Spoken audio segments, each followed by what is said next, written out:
नमस्कार दोस्तों, मैं डॉक्टर ब्रजेश शुक्ला आप सभी का अपने चैनल पर स्वागत करता हूं। फाइनली आयोग ने जो फाइनल आंसर कीज़ थी वो रिलीज़ कर दी हैं। उम्मीद है आप सभी ने अपना अपना स्कोर फिर से एक बार मैच करा लिया होगा नई आंसर कीज़ के साथ, जहाँ पे कुछ क्वेश्चन बदले गए हैं, कुछ डिलीट कर दिए गए हैं, कुछ के दो दो आंसर तीन तीन आंसर सही मान लिए गए हैं। ठीक है, आयोग ही जानता है क्या कर रहा है, but anyway whatever the final answer key is there in front of you, उसके अकॉर्डिंग आपका स्कोर क्या है आपको निश्चित रूप से पता होगा। और अगला सवाल यही उठता है कि इसका प्रभाव कट ऑफ पर कोई पड़ेगा कि नहीं पड़ेगा, इंटरव्यूज़ कब हैं। तो यही कुछ सवाल हैं जिनके बारे में हम लोग इस वीडियो में आज बात करने वाले हैं। सबसे पहला जैसे हम लोग स्टार्ट करते हैं सेम मेथड पे, पॉइंट्स टू डिस्कस, है ना। पॉइंट्स ऑफ डिस्कशन क्या है हमारे आज के? सबसे पहला यह कि किन क्वेश्चंस में चेंज हुआ है हिस्ट्री में। नेक्स्ट ये है कि इस चेंज का कट ऑफ पर क्या प्रभाव पड़ने वाला है। और थर्ड पॉइंट जो हम लोग डिस्कस करेंगे वो अब अगला स्टेप है, वो क्या है कि फाइनल आंसर की आ गई तो रिजल्ट या इंटरव्यू की संभावित तिथि, संभावित समय क्या होगा। ठीक है, वीडियो पूरा देखिएगा, हमारे साथ बने रहिएगा। चलिए शुरू करते हैं। सबसे पहला सवाल तो ये आता है कि किन क्वेश्चंस में चेंज हुआ है। वैसे आप ज़्यादातर लोगों को पता होगा, फिर भी एक क्विक रिवीजन मार देते हैं यहाँ पे। आयोग ने दो क्वेश्चंस को डिलीट कर दिया है हिस्ट्री में। ठीक है, हटा ही दिए गए हैं। पहला क्वेश्चन जो महसूल को लेकर के था कि ये एक्सपेक्टेड रेवेन्यू है या एक्चुअल रेवेन्यू है, वास्तविक कलेक्शन है, डिलीट कर दिया है। दूसरा क्वेश्चन था हमारा राय को लेकर के कि शेरशाह की शासन प्रणाली में राय क्या था, ये राज्य की मांग थी या मापन की विधि थी, तो ये भी डिलीट कर दिया आयोग ने। तो अब क्वेश्चन ही 98 बचे। एक क्वेश्चन ऐसा है जिसका उत्तर आयोग ने बदल दिया है, जो पहले बताया था पिछली की में उसको चेंज किया है ऑब्जेक्शंस के बाद। वो क्या है? ओएनजीसी वाले का। ठीक है, कि ओएनजीसी की स्थापना कब हुई थी, उसको चेंज कर लिया आयोग ने।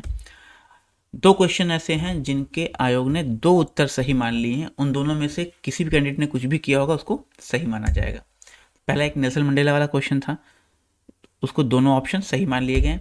और एक क्वेश्चन था रूटर को लेकर के, है ना, कि रूटर क्या है, तो उसका आंसर था मॉडम, उसको भी सही मान लिया गया। तो ये है स्थिति आपके इतिहास में जो की में परिवर्तन हुआ है पिछली में और इसमें। अब बताइए कट ऑफ पे प्रभाव क्या पड़ेगा इन क्वेश्चंस को डिलीट होने का।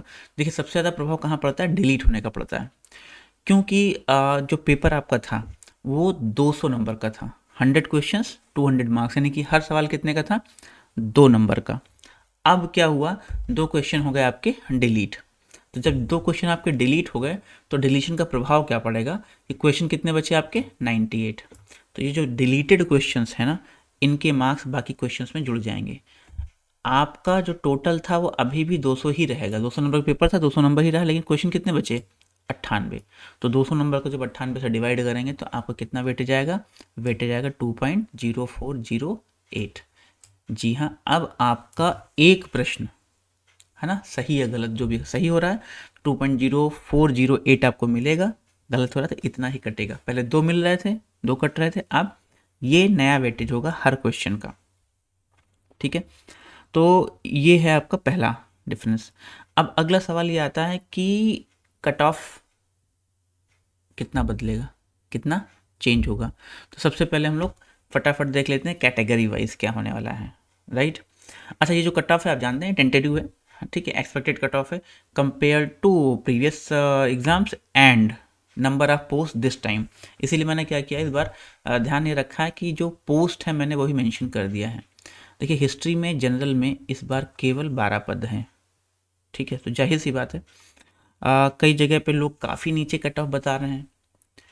वो बिल्कुल सही होता अगर ज़्यादा पद होते तो, या पिछली बार जितनी पोस्ट थी उतनी पोस्ट होती तो भी सही था। इस बार चूंकि नंबर ऑफ पोस्ट कम है इसलिए कट ऑफ बहुत नीचे नहीं जाएगा। हाँ, पेपर काफ़ी टफ था इसलिए नीचे तो जाएगा।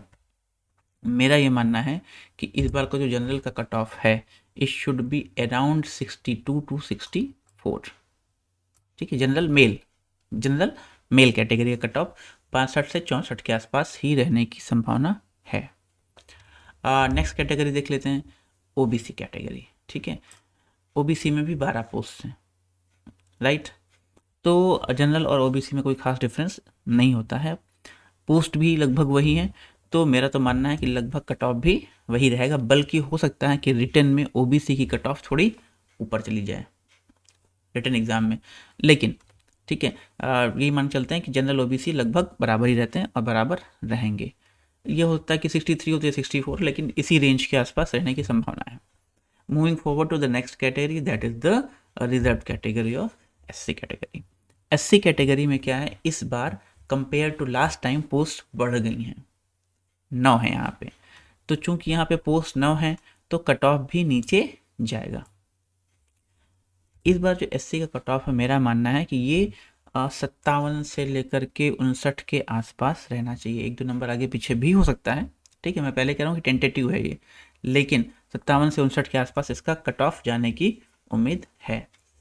अब थर्ड पड़ता है फीमेल कैटेगरी, गर्ल्स के केस में। गर्ल्स के केस में आप लोग जानते हैं कि नंबर ऑफ सीट्स जो हैं टोटल वो हैं 7, ठीक है। उन 7 सीट्स में 5 जनरल में है, एक आपकी ओबीसी में है और एक एससी में सीट है। तो जो गर्ल्स की कट ऑफ होने की उम्मीद है वो यही रहेगी आपके 58 से 62, राइट, यानी 58 to 62। इसको अगर थोड़ा हो सकता है आप लोगों को लग रहा है कि 4 पॉइंट्स का डिफरेंस है, अगर इसको नैरो डाउन भी करेंगे, इसको नैरो डाउन करने के बाद भी ये 60 ना, एक तरफ इधर से 59 to 61 कर सकते हैं, but this should be the range around. अब एक क्वेश्चन यहाँ पे आती है, एक पोस्ट रह गई है, I forgot to mention in this, that is EVS, ठीक है। ईवीएस कैटेगरी जो है आपकी ईडब्ल्यूएस, माय मिस्टेक, ठीक है। तो ईडब्ल्यूएस कैटेगरी जो है मेल में है और एक सीट है। चूँकि नंबर ऑफ़ सीट्स बहुत कम है एक, तो उसकी कट ऑफ बहुत नीचे नहीं जाएगी, ये वो जनरल के आसपास ही रहने की उम्मीद है। ये मान के चलिए कि आपका 62 से 64 इसी के आसपास आपकी वो कट ऑफ भी रहेगी ईवीएस की। देख लीजिए आप कहाँ पे हैं। एक चीज़ मैं बिल्कुल स्पष्ट कर देना चाहता हूँ, जिन लोगों के स्कोर केवल कट ऑफ के आसपास हैं वो बहुत होपफुल नहीं होंगे, मैं जानता हूँ। रीज़न बीइंग आप जानते हैं कि अभी इंटरव्यूज़ हैं, इंटरव्यूज़ में भी मार्क्स मिलेंगे और इंटरव्यूज़ केवल 30 मार्क्स के हैं, जिसमें 13 आपको मिलने ही मिलने हैं, 27 से ज़्यादा किसी को मिलेंगे नहीं, 13-27 की रेंज में ही आपको मार्क्स मिलने हैं।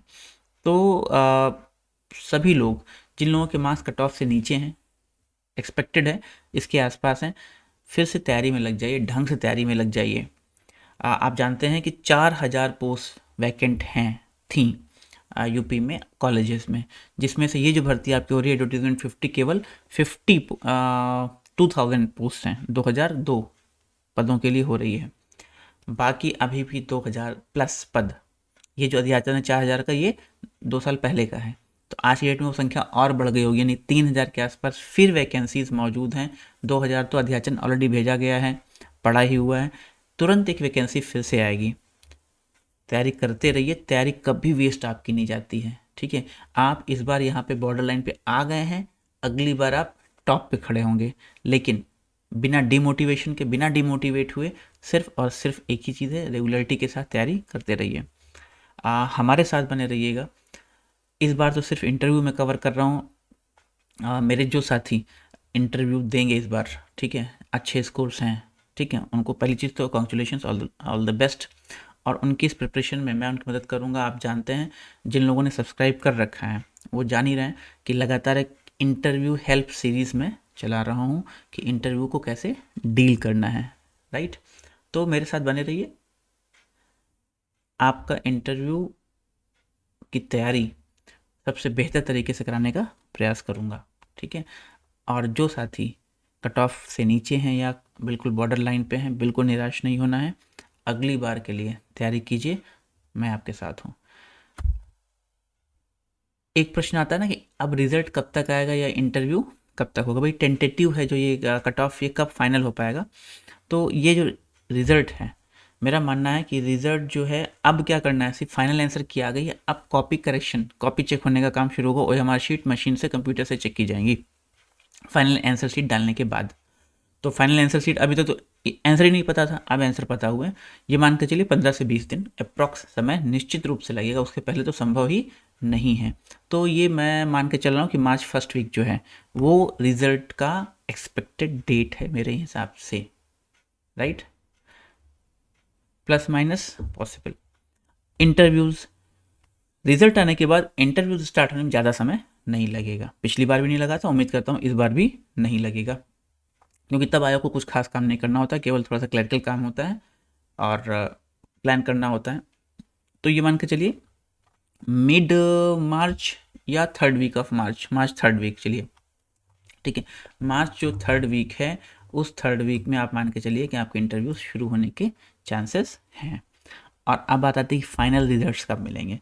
फाइनल रिजल्ट्स आपका पिछली बार भी ऐसे ही हुआ था कि जो last day of subject interview है, देखिए किसी भी सब्जेक्ट के इंटरव्यू 2 दिन, 4 दिन, 6 दिन, 10 दिन चलते हैं, depending upon number of candidates. जब उस सब्जेक्ट का आखिरी दिन होता है इंटरव्यू का, उस आखिरी दिन शाम में ही रिजल्ट डिक्लेयर हो जाता है, ठीक है।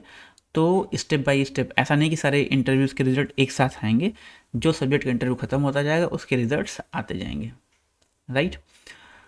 मूविंग फॉरवर्ड, अब क्या करना है, ठीक है, तो मैंने पहले ही बताया अब क्या करना है। जिन लोगों को लगता है कि कुछ कमी कहीं रह गई है, उस कमी पे काम करना है, अगली बार की तैयारी करनी है और अगली बार एग्ज़ाम को क्रैक करना है। जिन साथियों ने इस बार इंटरव्यू देना है, ठीक है, स्कोर से काफ़ी ऊपर हैं, उनको लगता है उनका सिलेक्शन हो जाएगा, तो उन्हें क्या कोशिश करनी है, उन्हें कोशिश करनी ज़्यादा से ज़्यादा नंबर इंटरव्यू में हासिल करनी है। वो व्यक्ति भी जिसको भी लगता है कि मैं बहुत ऊपर हूँ, मेरे मार्क्स बहुत अच्छे हैं, इतना याद रखिएगा, इंटरव्यू बहुत इंपॉर्टेंट है। पिछली बार कई ऐसे केसेस हैं जहाँ पे लोगों को बहुत अच्छे मार्क्स थे रिटन में, लेकिन इंटरव्यू में अच्छे मार्क्स नहीं मिले, या तो उनकी रैंक बहुत नीचे चली गई या वो बाहर ही हो गए।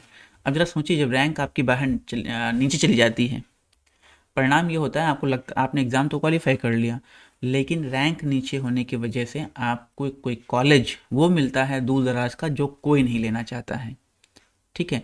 या आप पूर्वांचल के रहने वाले हैं, वेस्ट यूपी में मिलता है, वेस्ट यूपी के हैं, आपको झारखंड में, सॉरी, बुंदेलखंड में मिलता है, तो it's gets difficult to carry on with the job. अभी तो लग रहा है कि नौकरी मिल जाए, सिलेक्शन हो जाए, सिलेक्शन होने के बाद फिर अगला सवाल आता है कि भाई यहाँ कैसे रहा जाएगा, इतनी दूर कैसे रहा जाएगा। तो अगर थोड़ी सी मेहनत इंटरव्यू में कर लेंगे तो रैंक हो जाएगी बढ़िया, ज़िंदगी कटेगी बढ़िया, ठीक है। तो क्या करना है, प्रिपेयर फॉर द इंटरव्यू, ठीक है, पूरी जान लगा दीजिए इंटरव्यू के लिए, कोशिश कीजिए हर हालत में 25, 26, 27 पे जरूर खड़े रहें। किसी की कोई समस्या है, कोई क्वेरी आती है, कमेंट बॉक्स में डालिए, मैं निश्चित रूप से जवाब दूंगा, ठीक है। लास्ट में ये इतना कहूँगा, सब्सक्राइब जरूर कर लीजिएगा चैनल को, ताकि आपको टाइमली नोटिफिकेशंस मिलते रहें, नए वीडियोज़ आप देखते रहें जो इंटरव्यू को लेकर के मैं लगातार आ रहा हूँ। पिछले वीडियोज़ भी पड़े हुए हैं, डिस्क्रिप्शन में मैं शेयर कर रहा हूँ, उनको देख लीजिए, ठीक है। Till then, thank you very much, good day.